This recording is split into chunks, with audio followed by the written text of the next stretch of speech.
Polas zonas que ando eu agora, que son o Pósito, a Plaza, aí escuitas falar moito galego.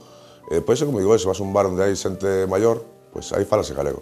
Se vas a un sitio onde hai xente máis xuventú e tal igual, non, se castelán.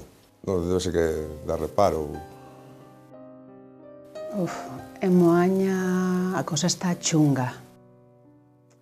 Respecto do galego, como en xeral en toda Galicia. Home, está peor en Vigo, non?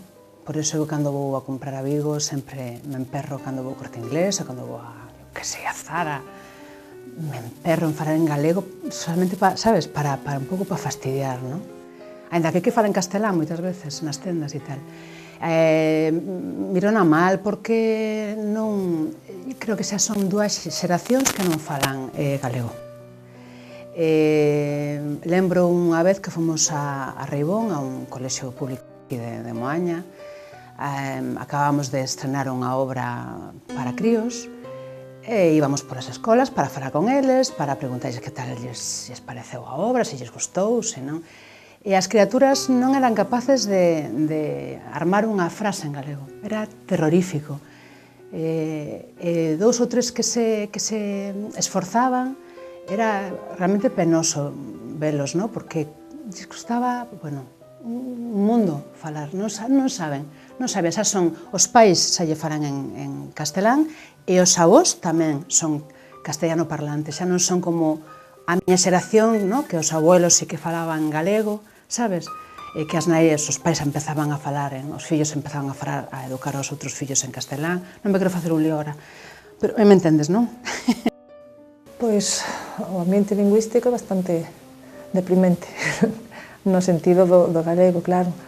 Agora queda galego falando as xeracións dos nosos pais, todos son galego falantes, salvo algunha excepción, e na nosa xeración poucos, e nas xeracións que viñen de abaixo casi, eu polo que vexo e polo que vexo ao meu redor, casi ninguna.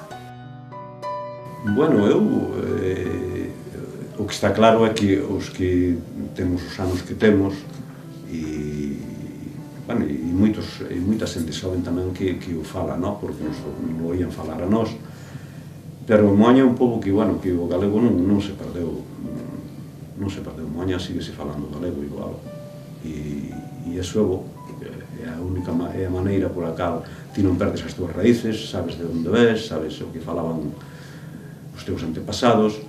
E despois é como todo, non? Hai xente que en Moaña xa é un pouco onde xa veo vivir moita xente de fora, entonces hai xente que se ven dunha cidade como Vigo e que, bueno, van falando castelán. Despois hai xente daqui que tamén viaxou, a mellor, que traballaba en Vigo, tal, que tamén se amodaron un pouco a falar cando estaban na cidade o castelán. O máis importante é que os propios rapaces, indudablemente inducidos polos seus pais e polos seus ancestros cos que estean vivindo, que eles que traten de inculcarlle esa cultura aos seus fillos, que non se esquezan nunca de onde veñen eles, para que os fillos sepan de onde viñan seus pais, os seus avós, e esa é realmente a ruta, digamos, que debíamos os maiores de seguir hasta o final da nosa vida, non?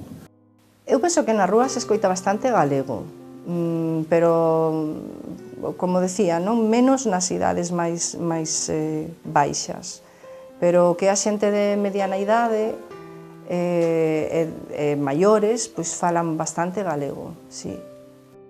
Supoño, bueno, o ambiente lingüístico de Moaña entendo que irá por tramos de idade, non? Na mocidade quizáis se fale menos e segundo vayas avanzando digamos, nos tramos de idade, canto máis maior se esa xente, pois está completamente, existe casi un monopolio do galego entre certas franxas de idades, certas máis avanzadas.